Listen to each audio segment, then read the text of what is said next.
अभी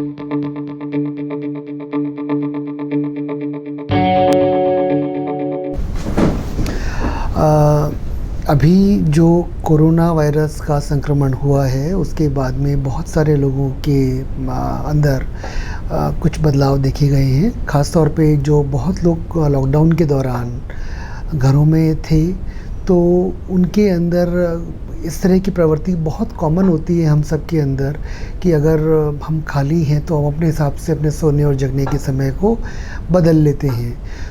और आजकल बहुत सारी चीज़ें अवेलेबल हैं, बहुत सारे स्क्रीन्स अवेलेबल हैं, टीवी है, कंप्यूटर है, मोबाइल है, सोशल नेटवर्किंग साइट्स हैं, तो हम उस पे अक्सर देर रात तक बिज़ी रहते हैं। और उसकी वजह से रात को जब हम लेट सोते हैं तो सुबह भी हम लेट उठते हैं। ये समझना ज़रूरी है कि ये जो एक स्लीप साइकिल है जिसको हम फॉलो कर रहे हैं, लेट सोना और लेट उठना, चाहे वो लॉकडाउन के दौरान हो या उसके अलावा हो, ये पूरी तरीके से अननेचुरल है। जो प्रकृति ने हमें डिज़ाइन किया है वो इस तरीके से डिज़ाइन किया है कि रात को हम जल्दी सोएं और सुबह हम जल्दी उठें।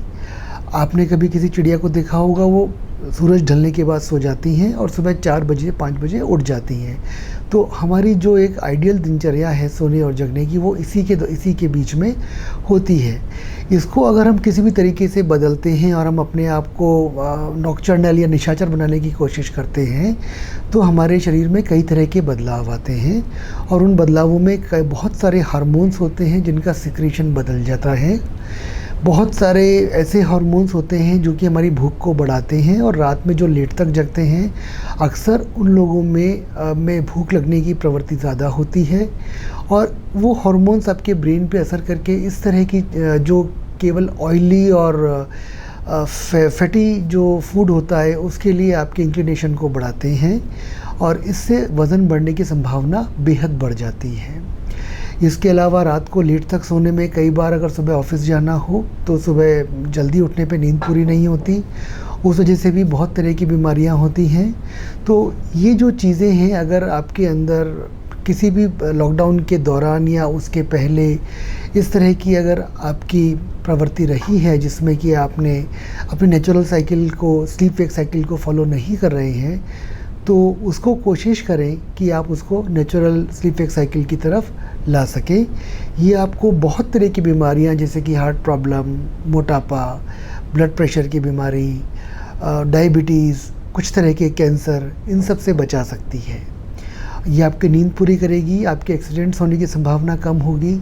बहुत सारे साइकियाट्रिक डिसऑर्डर्स जैसे कि डिप्रेशन या एंग्जाइटी या सोमेटोफॉर्म डिसऑर्डर या फाइब्रोमाइल्जिया, वो भी नींद पूरी नहीं होने की वजह से हो सकते हैं। तो इन सब से भी होने की संभावना आपकी कम रहेगी। तो बेहतर है कि लॉकडाउन या इसके बाद भी आप अपने सोने जगने के समय को नियमित रखें और एक गहरी भरपूर पूरी नींद लें, जिससे कि आप दिन भर पूरी तरीके से एनर्जेटिक और एंथुसियास्टिक रहें।